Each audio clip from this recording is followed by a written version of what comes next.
Hello guys, welcome back to your YouTube channel SKM study. मैं हूं आपका educator Shiv Mishra और यहां पर हिंदी के लिए लेकर आए हैं टोटल। आपके यहां पे देखेंगे तो 6 टॉपिक। जी हाँ, एक तो आपका ऑब्जेक्टिव रहेगा। अच्छा, जो सर ऑब्जेक्टिव है यह आपका आने वाले कितने नंबर का? सर 10 नंबर का आपका पेपर में छपने वाला है। ठीक है, फिर यहाँ पे है महत्वपूर्ण गद्यांश। ये भी कितने नंबर का सर? ये भी 10 अंकों का आपके पेपर में छपने वाला है। उसके बाद आपका पद्यांश, इसका भी भागीदारी आपका 10 अंकों का पेपर में रहेगा। और अगला है आपका लेखक का जीवन परिचय। बोले तो साहित्यिक परिचय, पेपर में क्या आता है? साहित्यिक परिचय, ठीक ना। ये आपका 5 अंकों का आपके पेपर में छपेगा। और यहाँ पे नेक्स्ट जो आएगा यहाँ पे वो क्या है? कवि का जीवन परिचय। ये भी कितने अंकों का? आपका 5 अंकों का। और फिर नेक्स्ट है यहाँ पे आपका क्या? महत्वपूर्ण कहानी। ये जो कहानी है सर, ये भी आपके 5 अंक बिल्कुल आपको छपाने वाले हैं पेपर में, ठीक है ना। टोटल देखेंगे तो आप ऐड करेंगे, टोटल कितना हो जाएगा आपका? 45 अंक। कितना हो जाएगा आपका? 45 अंक आपका यहाँ से बिल्कुल एकदम आने वाला है। साथ ही साथ अगर आप चैनल से नहीं जुड़े हैं तो चैनल को सब्सक्राइब करिए, वीडियो को लाइक करिए। साथ ही साथ Telegram channel SKM study join करिए, link in the description box. और गूगल प्ले स्टोर से एसकेएम स्टडी एप्लीकेशन को जरूर ज्वाइन करिए। और मैंने प्ले स्टोर का जो लिंक है वो डिस्क्रिप्शन बॉक्स के अंदर दे रखा है, जरूर जाके ज्वाइन करें, ठीक है ना। कोई दिक्कत नहीं सर। तो वहाँ पे जो बैचेज हैं वहां से जुड़ सकते हैं। और जो स्टडी मटेरियल है वो आपको टेलीग्राम पे प्रोवाइड कर दिया जाता है। जैसे ये है तो इसका पूरा पीडीएफ टेलीग्राम पे भेज देंगे, link in the description box, जाके ज्वाइन कर लीजिए, जहाँ पे 45,000 से ज्यादा बच्चे फ्री में नोट्स डाउनलोड कर पाते हैं। तो सबसे पहले यहाँ पे बहुविकल्पी है। और जो बहुविकल्पी ये गद्य भाग से है। देखिएगा, एक गद्य भाग से बहुविकल्पी आता है, एक पद्य भाग से आता है। जो गद्य भाग से आता है यह आपका 5 अंकों का रहेगा, 5 अंकों का। अच्छा, अब हम बात कर लेते हैं कि गुरुजी हम आर्ट वाले हैं, हम साइंस वाले हैं। तो जो आर्ट और साइंस दोनों के लिए कॉमन चीज होती है वो यार इसमें आपको मिल जाएंगी, ठीक है ना। पहला प्रश्न है वासुदेव सरगर्वाल का निबंध संग्रह है। तो जो वासुदेव सरगर्वाल का निबंध संग्रह है वो है मातृभूमि। क्या है? मातृभूमि। इसके अलावा अगर कोई आपसे पूछ ले कि राष्ट्र का स्वरूप, जो राष्ट्र का स्वरूप है, स्वरूप है, इसके लेखक कौन है? तो इसके लेखक वासुदेव सरगर्वाल है, ठीक है। यह किस विधा पर आधारित है? विधा मतलब यह कौन सा प्रकार है? तो यह एक क्या है? निबंध संग्रह है। क्या है? यह एक निबंध संग्रह है। क्लियर है? चलिए अगला यहाँ पे हिंदी प्रदीप के संपादक थे। तो हिंदी प्रदीप के जो संपादक थे वो बाल कृष्ण भट्ट थे। किसकी थी? बाल कृष्ण भट्ट। और यहीं पे एक स्टार पॉइंट लिख सकते हैं जो कि बार बार रिपीटेड होता है, यामा। यामा कहानी के लेखक कौन है? सर महादेवी वर्मा। महादेवी वर्मा जो यामा कहानी क्या है? रचयिता है। क्लियर है? अगला यहाँ पे है आपका ग वाला आलोचनात्मक कृति। क्या है? कालिदास की लालिल्य योजना। यह क्या है? एक आलोचनात्मक कृति है। इसके लेखक कौन है? तो डॉक्टर हजारी प्रसाद द्विवेदी। जो आलोचनात्मक कृति है कालिदास की लालिल्य योजना, इसके लेखक कौन है? डॉक्टर हजारी प्रसाद द्विवेदी। ठीक है। अशोक के फूल। क्या यहाँ पे? अशोक के फूल के लेखक कौन है? तो अशोक के फूल के लेखक भी जो है वो है आपके डॉक्टर हजारी प्रसाद द्विवेदी जी ही हैं। अगला यहाँ पे घ वाला, क्या भूलूं क्या याद करूं। क्या भूलूं क्या याद करूं, ये किस विधा की रचना है? विधा मतलब यह कौन सा प्रकार है। मैं वही आपको बता रहा हूं कि जो हिंदी के शब्द होते हैं वो थोड़ा सा अगर देखेंगे डिफिकल्ट होते हैं तो उसको हम सरल बनाएंगे ना, करिए कोई टेंशन नहीं है। तो क्या है? क्या भूलूं क्या याद करूं, यह एक आत्मकथा है। क्या है? यह एक आत्मकथा है। अगला यहाँ पे प्रश्न है निम्नलिखित में से किस उपन्यास की रचना हरिशंकर परसाई द्वारा की गई है? यानी कौन सी उपन्यास की रचना हरिशंकर परसाई के द्वारा किया गया है? पुनर्नवा, निर्मला, रानी नागफनी कहानी, सुखदा। तो इसमें से जो उपन्यास है वो कौन सा है? रानी नागफनी की कहानी। रानी नागफनी कहानी इसकी जो रचना है हरिशंकर परसाई ने किया है। किसने किया है? हरिशंकर परसाई जी ने किया है। क्लियर है? अगला यहाँ पे आपका बहुविकल्पी गद्य के बाद पद्य से है, जो कि 5 अंकों का पेपर में सर छपता है। 5 अंकों का। सबसे पहला है यहाँ पे रीतिकाल की प्रमुख विशेषता नहीं है। तो जो रीतिकाल की प्रमुख विशेषता क्या क्या नहीं है? सबसे पहले ये जानिए कि रीतिकाल की प्रमुख विशेषताओं में कौन कौन सा चीज आता है। तो प्रकृति चित्रण आता है, युद्धों का सजीव वर्णन आता है, मुक्त काव्य रचना आता है। इसमें ईश्वर की वंदना नहीं की गई है, किसमें? रीति काल में। तो ईश्वर की वंदना किसमें मिलती है? भक्ति काल में मिलती है। किसमें मिलती है? जो आपका भक्ति काल होता है, भक्ति काल में ईश्वर की वंदना मिलेगी, रीति काल में ईश्वर की वंदना नहीं मिलती है। ठीक है ना? इसमें रीतियों से जुड़ी हुई चीजों का अध्ययन करते हैं हम लोग। अगला है, कौन सी रचना रामधारी सिंह दिनकर की नहीं है? तो इसमें से कौन सी रचना रामधारी सिंह दिनकर की नहीं है? ओंकार भी है, रश्मिरथी भी है, रेणुका भी है, लेकिन चित्राधार चित्राधार रामधारी सिंह दिनकर की रचनाएं नहीं है। क्लियर है? अगला है यहाँ पे यामा। देखिए मैं वही बताया था, यामा रचना है महादेवी वर्मा की। ये आपका मोस्ट आईएमपी और रिपीटेड प्रश्न है, आपके पेपर में छपने वाला मोस्ट आईएमपी और रिपीटेड प्रश्न है। अगला है वाला, हिंदी साहित्य के आदिकाल के लिए चारण काल नाम दिया था। तो हिंदी साहित्य के लिए जो आदिकाल के लिए चारण काल नाम दिया था, वो दिए थे किसने? डॉक्टर राम कुमार वर्मा ने। डॉक्टर राम कुमार वर्मा ने हिंदी साहित्य के आदिकाल के लिए चारण काल नाम दिया था। अगला है यहाँ पे, किस कवि को ज्ञानपीठ पुरस्कार नहीं मिला? तो देखिएगा, रामधारी सिंह दिनकर को मिला, महादेवी वर्मा को मिला। महादेवी वर्मा किस पर मिला सर? यामा पर। ठीक है ना? जयशंकर प्रसाद को यहाँ पे ज्ञानपीठ पुरस्कार नहीं मिला था। अगला आपका आता है महत्वपूर्ण गद्यांश। ये जो गद्यांश आएगा ये 10 नंबर का आएगा। तो आपका बहुविकल्पी के बाद आपका क्या आएगा? 10 नंबर का गद्यांश।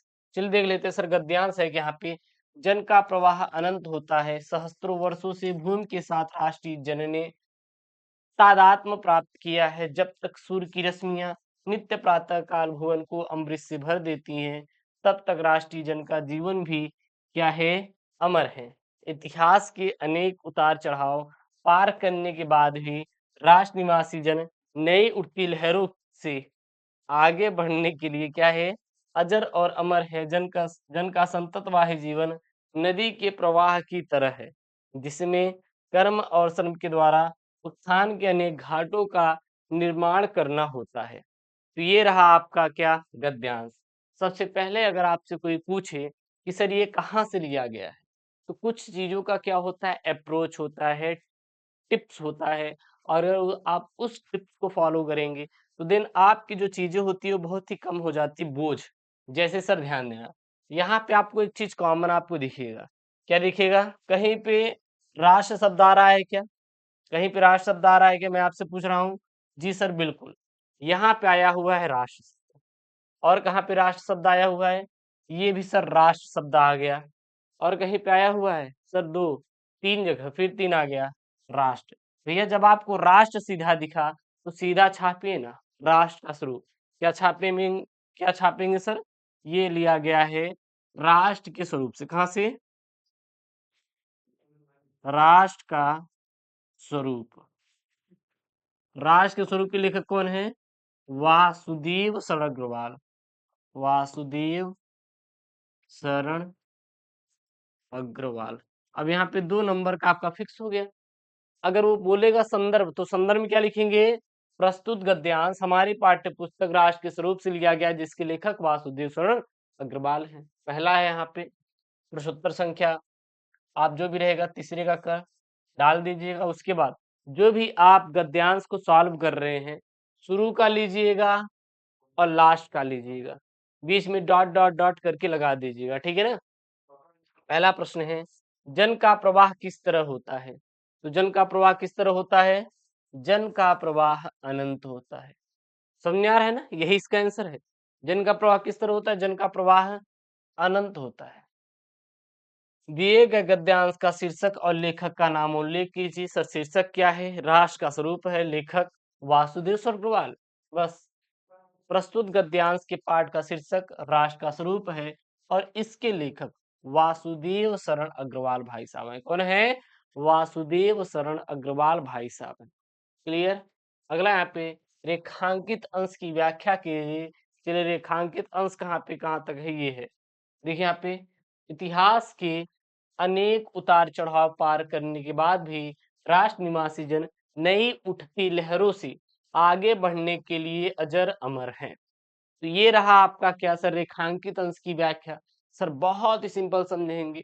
जैसे मान लीजिए पिंकी और रिंकी से हो गई लड़ाई, पिंकी ने लहलाते घुचा रिंकी की पिटाई, ठीक है। उसके बाद पिंकी बातों को ऐसा बनाकर पेश की प्रिंसिपल के सामने कि वो छूट गई।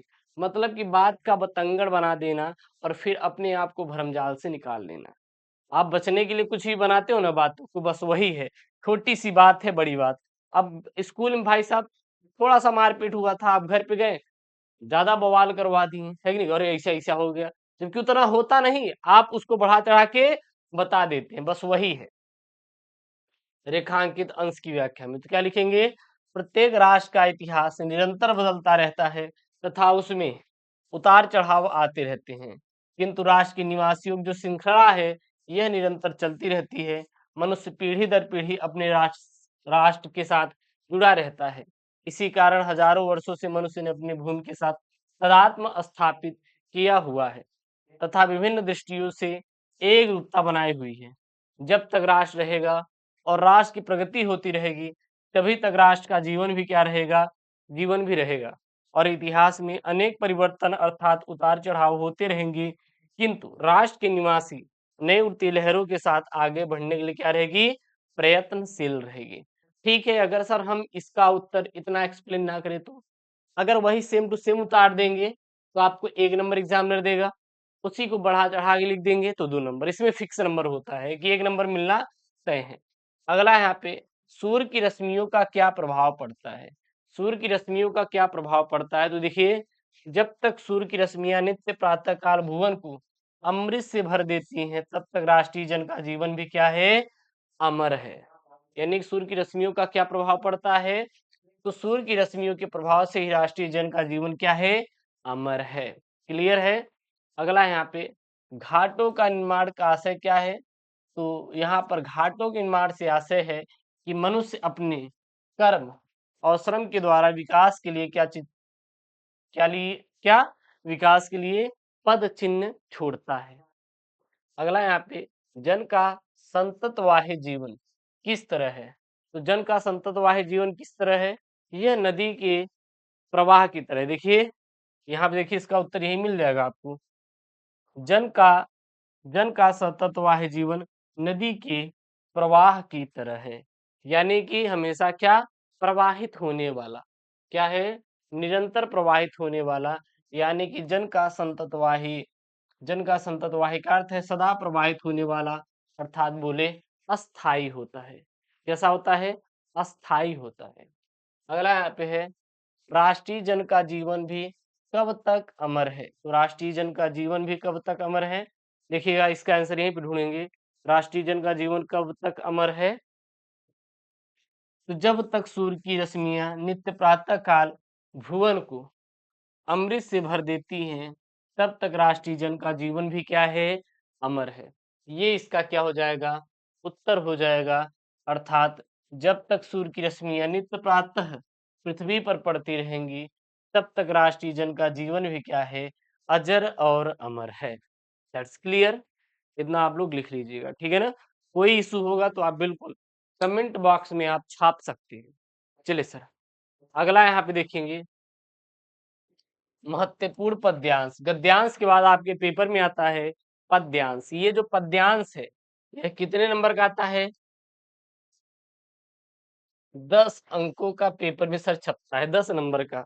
चलिए है क्या, यहाँ पे ध्यान देंगे, बहुत अच्छे समझेंगे, टेंशन ना लीजिए, समझ में भी आएगा।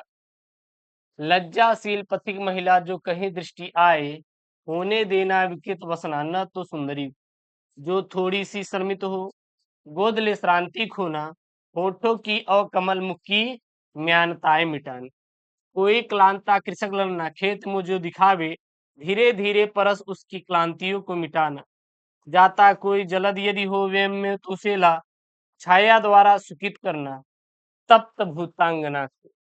ठीक है, ये आपका क्या रहा सर, ये रहा आपका पद्यांश। क्या रहा सर, ये आपका पद्यांश रहा। ठीक है, अब ये पद्यांश की हम लोग व्याख्या करेंगे। सबसे पहले, लज्जाशील पथिक महिला जो कहीं दृष्टि आवे, होने देना विकृत वसना न तू सुंदरी। यानी कि कृष्ण की विरह अग्नि में जलती हुई राधा पवन दूतिका को समझाती हुई कहती है कि हे पवन, यदि तुझे मार्ग में कोई लजवंती स्त्री दिखाई दे तो तू उसके वस्त्रों को उड़ाना मत। जो थोड़ी सी श्रमित हो गोद ले श्रांति खोना, होठों की मुख की म्यानताएं मिटाना। यानी कि यदि वह थोड़ी भी थकी हुई लगे तो उसे अपनी गोद में लेकर उसकी थकान मिटा देना, साथ ही उसकी होठों और कमल सर्दी से दिखने वाले मुख की मलिनताओं को हर लेना। अगला क्या है? कोई क्लांता कृषक ललना जो खेत में दिखावे, कोई क्लांता कृषक ललना खेत में जो दिखावे, धीरे धीरे परस उसकी क्लांतियों को मिटाना। अर्थात राधा पवन से कहती हैं कि यदि तुम्हें मार्ग में खेत में काम करने वाली कोई थकी हुई स्त्री दिखाई दे तो तुम धीरे धीरे उसके पास पहुंचकर अपने स्पर्श से उसकी थकान को मिटा देना। अगला क्या है? जाता कोई जलद यदि हो व्यम में तो उसे ला, छाया द्वारा सुगीत करना तप्त भूतांगना को। अर्थात साथ ही साथ आकाश में बादल की दिखाई देने पर उसे पास लाकर उसकी छाया के द्वारा उस थकी हुई स्त्री को शीतलता प्रदान करना और उसे आराम पहुंचाना। ये क्या है? आपका पद्यांश है। अब यहाँ से हम लोग क्या करेंगे? उत्तर लिखेंगे। कोई दिक्कत नहीं होनी चाहिए आप लोगों को। मैंने यहाँ पे इसका हिंदी में अर्थ जो कि बहुत यूनिक तरीके से मैंने बताया है, इधर आपका है, इधर मैंने इसका व्याख्या करवाया है। ठीक है ना? चलिए, सबसे पहले अगर आप इसका आंसर दे रहे हैं तो आप डालेंगे प्रश्नोत्तर संख्या। प्रश्नोत्तर संख्या डालने के बाद आप शुरू के 2-3 वर्ड जैसे लज्जाशील पति महिला डॉट डॉट डॉट तप्त भूतांगना को लिख देंगे, डाल देंगे। उसके बाद पहला प्रश्न, दिए गए पद्यांश के कवि और कविता का नाम लिखिए। तो कहाँ से लिया गया है? पवन दूतिका से लिया गया है। शीर्षक क्या? पवन दूतिका। और लेखक का नाम के कवि का नाम क्या है? अयोध्या सिंह उपाध्याय, बोले तो हरियोध है। क्या है? हरियोध है। राधा दूतिका में दूतिका से राह में पथिकों के साथ कैसा व्यवहार करने को बोलती हैं? तो राधा पवन दूतिका से कह रही हैं कि यदि मार्ग में कोई लज्जाशील स्त्री दिखाई दे तो उसके वस्त्र को उड़ाना मत, और थकी हुई प्रतीत हो तो उसकी थकावट को क्या कर देना? दूर कर देना। अगला है, इस पद्यांश में कवि ने किसका चित्रण किया है? तो प्रस्तुत पद्यांश में कवि ने एक ओर राधा की विरह व्यथा का चित्रण किया है, दूसरी ओर उन्हें समाज की पीड़ा से भी व्याकुल दिखाया गया है। मतलब कि अगर कोई समाज में पीड़ित है तो उसके लिए ये राधा जी बहुत व्याकुल हैं, और ये कितना पीड़ित हैं अपने कृष्ण से दूर हो जाने पर, उसका भी इन्होंने वर्णन किया है। अगला है, इस पद्यांश में कौन सा अलंकार है? तो प्रस्तुत पद्यांश में मानवीकरण और उपमा अलंकार है। कौन सा अलंकार है? मानवीकरण और उपमा अलंकार है। क्लियर? अगला यहाँ पे रेखांकित अंश का भावार्थ लिखिए, मतलब व्याख्या करना है। कहाँ से कहाँ तक? होने देना विकृत वसना न तो सुंदरी को, जो थोड़ी विश्रमित हो गोद ले श्रांति खोना, होठों की और कमल मुखी म्यानताएं मिटाना। इसी को लिखना है। तो क्या लिखेंगे इसका? राधा पवन को समझाती हुई कहती है कि तुझे मार्ग में ब्रजभूमि की अत्यंत लज्जाशील महिलाएं दिखाई देंगी, अतः तुझे उनका मान सम्मान करते हुए ही आगे बढ़ना है।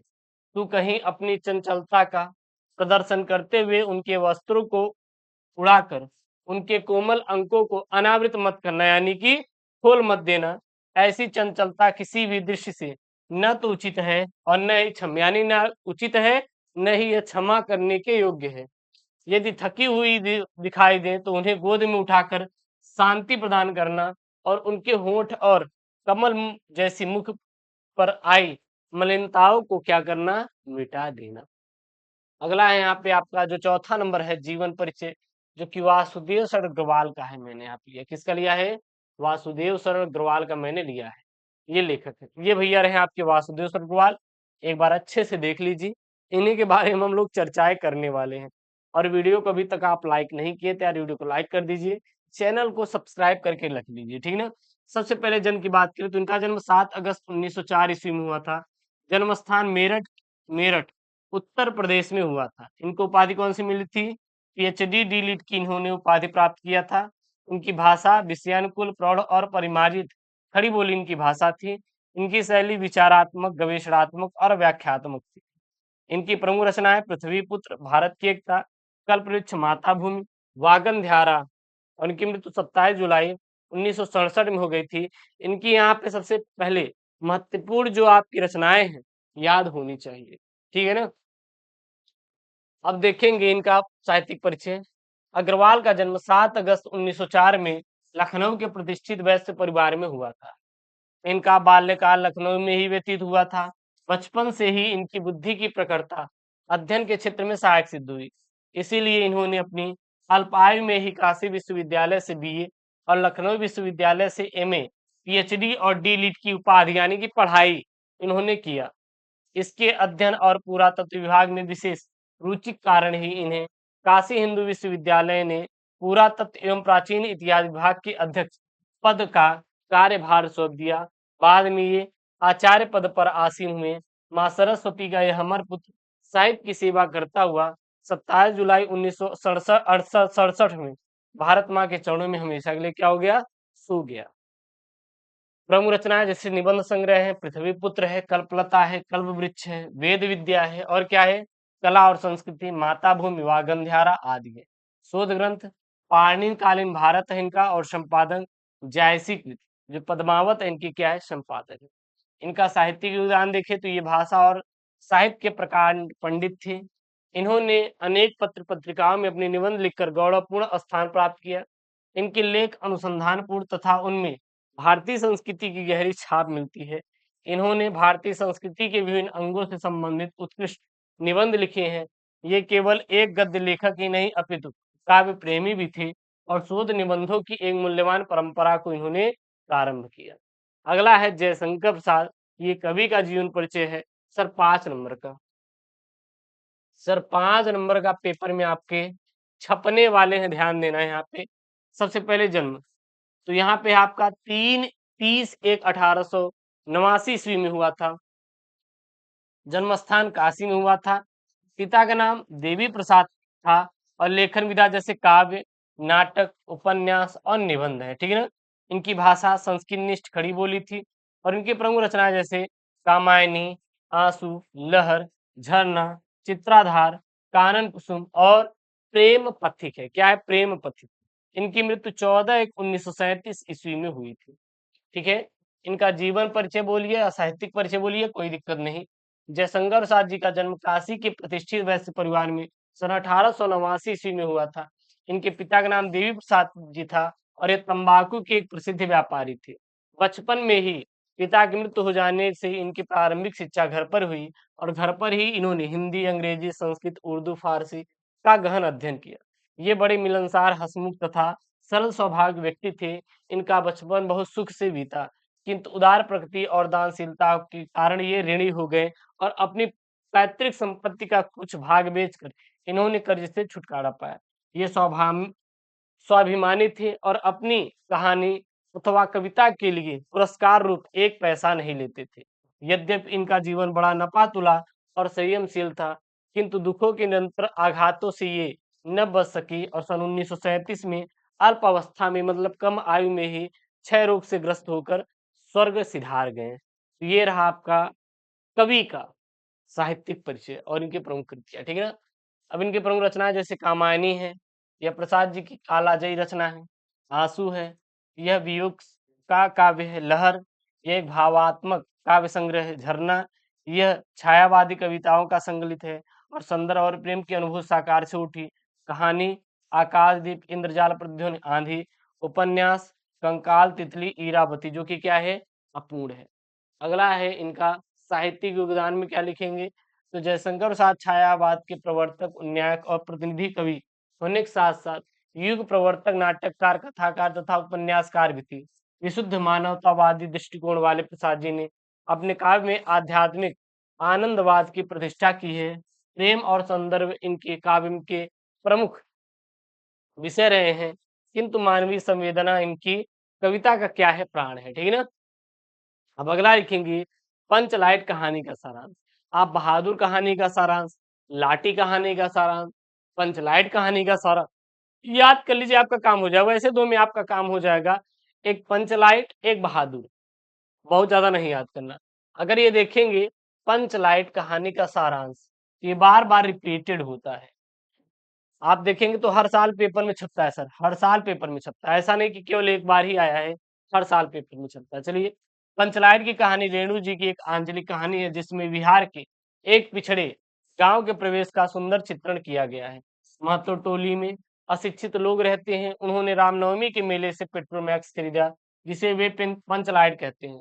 पंचलाइट को ये सीधे साधे लोग सम्मानजनक समझते हैं, और पंचलाइट को देखने के लिए टोली के बालक और मर्द इकट्ठे हो जाते हैं। सरदार अपनी पत्नी को आदेश देता है कि ये शुभ कार्य करने से पहले वह पूजा पाठ का क्या कर ले, प्रबंध कर ले। सभी लोग उत्साहित हैं, परंतु समस्या यह है कि पंचलाइट जलाएगा कौन? क्योंकि पंचलाइट जलाने के लिए सीधे साधे लोग नहीं जानते थे।